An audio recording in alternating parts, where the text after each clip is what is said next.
What if the belief you trust most is the very chain that keeps you powerless? What if the promise of justice and the hope of rescue are illusions that weaken you every time you chase them? Real power begins where the fantasy of rescue ends. You do not need a cruel world to feel powerless. You only need a mind that waits for permission. The paradox is clear. The less you expect fairness, the more freedom you gain to act. In behavioral science, we see the same pattern. Those who tie their worth to applause become fragile and easy to break. Those who tie their worth to disciplined self-direction become unshakable. The distinction is not talent, it is structure. Discipline is not punishment, it is design. It turns vague desire into repeatable action, even when emotions shift. Think of it as a silent contract with your future self. A system that executes whether you feel inspired or not. Neuroscience calls it habit formation. History calls it mastery. Both describe the same reality. Discipline makes action cheaper and results more predictable. Without discipline, you depend on motivation, and motivation behaves like unstable weather. It shines brightly, then vanishes. The one who waits for readiness will always lose to the one who is willing to advance unready. Elite soldiers drill until it is boring. Great thinkers set schedules, not moods. They understand the law that consistency builds power while inspiration fades. But discipline without focus is blunt. Power requires subtraction. Attention is scarce, and modern systems compete to drain it. The life of many goals feels full, but bleeds strength. Strategic focus does the opposite. It selects one target, one clear measure, one channel of daily behavior that protects it. Research in cognitive psychology shows that competing goals damage progress more than limited ability ever does. What you guard from interruption grows. Resilience completes the triad. Life will strike, plans will fail, allies will vanish. In that storm, you learn whether your identity was performance or covenant. Resilience is not numbness. It is adaptation that remembers. You feel the pain, you extract the lesson, you remove the weakness, and you rise harder to break. Clinical studies call this post-traumatic growth. Strategic thinkers call it anti-fragility, the rare system that grows stronger under pressure instead of weaker. The path begins here. Discipline gives you order. Focus gives you clarity. Resilience gives you durability. Together, they are not slogans, but skills. They can be measured, trained, and mastered. If you apply them, you are no longer waiting for strength to arrive. You are already building it.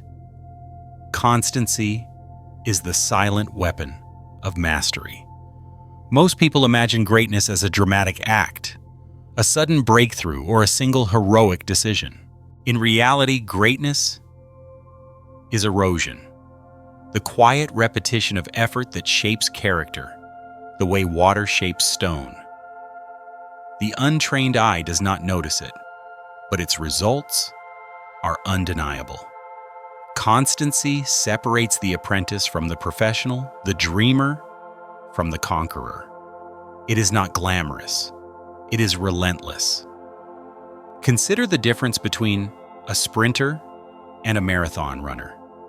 The sprinter can impress in seconds, but the marathon runner sustains through hours of pain.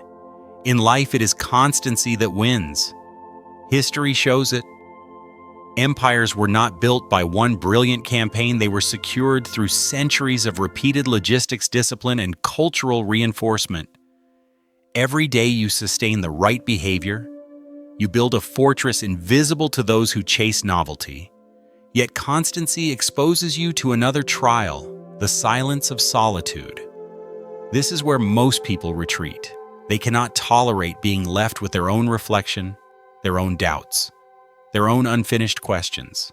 They drown in noise and distraction because silence reveals truth. But experts know solitude is not emptiness. It is a laboratory. Leaders, philosophers, and warriors used solitude as the crucible in which their visions took shape. What society calls loneliness, they called training. Solitude strips away illusions. Without an audience, you see which motives are authentic. Without external validation, you see which commitments are real. This is why those who embrace solitude emerge dangerous, because they are no longer held hostage by approval. They can move through crowds with calm authority. Betrayals do not break them. Rejection does not paralyze them. The man or woman who stands firmly in solitude cannot be manipulated, because their anchor is internal. When you combine constancy and solitude, the effect is exponential. Constancy ensures you accumulate strength daily. Solitude ensures you purify that strength from dependence.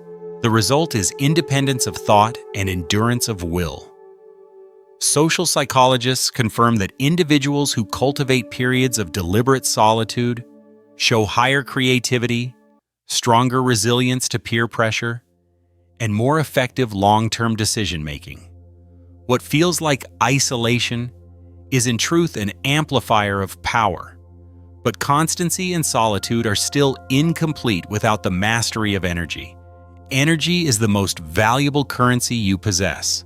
Time matters, but without energy, time is wasted. Many live as if their energy were infinite, scattering it across trivial pursuits, endless distractions, and empty comparisons. They appear alive, yet drift as hollow shadows. The disciplined few treat energy as blood. They spend it only where it multiplies. Protecting your energy means removing the leaks, arguments that solve nothing, habits that deplete, company that corrodes. It also means cultivating fuel, training your body, feeding your mind, aligning your actions with values. Psychology calls this coherence when your physical, mental, emotional, and spiritual states reinforce each other instead of contradicting. Once achieved, your presence feels magnetic. Others sense it even if they cannot explain why. Energy, however, is only as effective as the mind that directs it. This is where the real battlefield lies. The strongest body collapses under the command of a fragile mind. The most disciplined schedule disintegrates if clarity is absent. Psychology and philosophy agree on this point. The true war is not external, it is internal. Most individuals surrender before the first blow because their own thoughts have already declared defeat. An unbreakable mind begins with clarity. Clarity is the compass that prevents you from drifting into the fog of distraction. Without it, you become reactive, tossed from one impulse to the next. With it, every step aligns with a defined destination. Clarity is not about knowing every detail of the journey. It is about understanding the direction. Leaders, innovators, and strategists are not those who see the future perfectly, but those who refuse to scatter their energy in directions that contradict their purpose. Once clarity is established, discipline of thought follows. Every idea you permit into your mind acts like a seed. Allow negativity, victimhood, and excuses, and you will harvest weakness. Plant strategy, vision, and resolve, and your spirit hardens into steel. This is not a poetic claim. It is backed by research in cognitive behavioral therapy, which demonstrates that recurring thoughts shape neural pathways and, over time, personality itself. What you rehearse mentally becomes what you perform physically. But an unbreakable mind is not about suppressing emotion. It is about transmuting emotion into fuel. Fear becomes alertness. Anger becomes calculated intensity. Pain becomes wisdom. This is the distinction between being controlled by feelings and converting them into controlled momentum. The ordinary individual drowns in emotion. The exceptional individual channels it. Training the mind under pressure, under doubt, under deliberate discomfort builds this ability. Each time you resist the temptation to collapse, you add another invisible layer of armor. Even with a fortified mind, the body remains the visible arena of strength. Neglect it, and you live enslaved to fatigue. Train it, and you project authority before speaking a word. A disciplined body is not vanity, it is readiness. It is the declaration that you are prepared to carry burdens others cannot, to endure when others retreat. Warriors throughout history understood this. Spartans, samurai, gladiators, their bodies were both weapons and messages. They announced without words that weakness was not an option. Every repetition, every bead of sweat, every deliberate act of physical training becomes symbolic.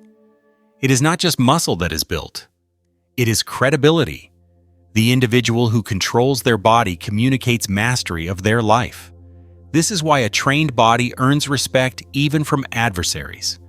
It signals commitment that cannot be faked. It shows you have already conquered the first battlefield yourself. The body, however, is not the final destination. Even the strongest physique turns to dust if it leaves nothing behind.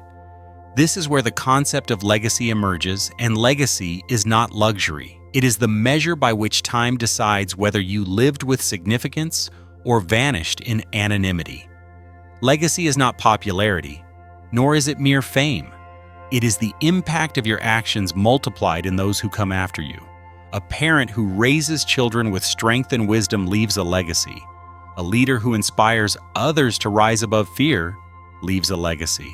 A creator who builds what endures beyond their lifetime leaves a legacy. Legacy is forged in the unnoticed moments. It is not about grand declarations, but consistent daily choices that accumulate into permanence. It is the discipline of acting with vision even when no one is watching. It is the refusal to surrender to convenience even when no one is judging. Legacy demands the patience to plant seeds you may never see bloom, but that future generations will one day harvest. The weak live for distraction. The strong live for continuity. To live with legacy in mind is to live with urgency. Every act becomes weighty because it either builds eternity or feeds oblivion. When you train your body, you no longer do it only for yourself, but for the example it sets. When you discipline your mind, you no longer do it only for clarity, but for the wisdom it transfers. Legacy turns routine into inheritance. It makes sacrifice meaningful. It transforms time into architecture. And this brings us to the next adversary, one that no strategy can bribe time. Time is the most ruthless judge. Money lost can be earned again. Strength lost can be rebuilt. But time lost is sealed forever. Those who act as if time were infinite postpone greatness.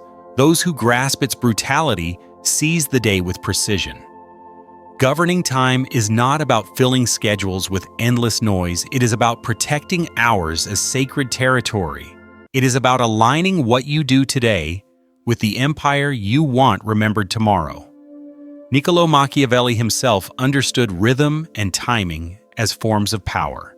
Whoever controls tempo controls outcome. In modern life, this means filtering every demand through the question, does this serve my ultimate aim? If not, it does not enter. Mastery of time is not obsession with busyness, but mastery of permission. Either you command your hours or others will. And when you let others, you surrender not just minutes, but destiny. Thus, legacy and time converge into one law. Live as if every act echoes beyond you, and guard every second as if it were your last. The result is not despair, but intensity, not anxiety, but clarity. Time, once treated as sacred, becomes the most dangerous weapon in your arsenal. Even mastery of time is not enough if your environment remains weak. Human beings are deeply shaped by the company they keep. Habits, ambitions, even limitations spread through networks like contagion. Surround yourself with mediocrity disguised as friendship, and you will slowly erode into it. Surround yourself with strength, vision, and relentless standards, and you will sharpen. Iron sharpens iron. Mediocrity dulls everything it touches. This is why strategic individuals are ruthless about their circle. They do not confuse companionship with elevation. They measure relationships by whether they push them toward mastery or pull them back into complacency.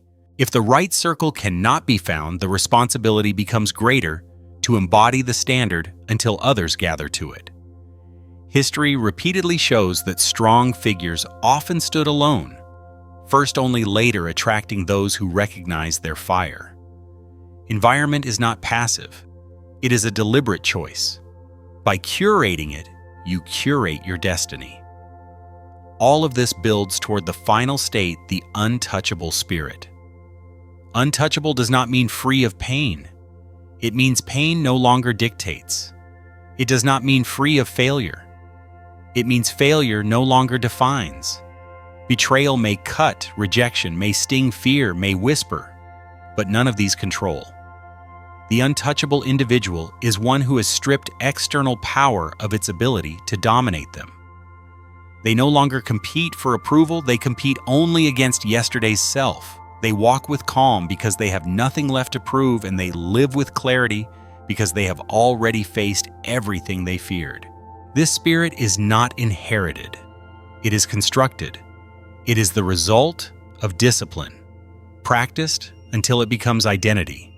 Focus, refined, until it becomes instinct, resilience, trained until it becomes reflex, constancy maintained until it becomes inevitability, solitude embraced until it becomes power energy directed, until it becomes magnetism, a mind strengthened until it becomes fortress, a body honed until it becomes message, a legacy envisioned until it becomes eternal time mastered, until it becomes weapon environment chosen, until it becomes blade. When all converge, untouchability is no longer theory, it is presence.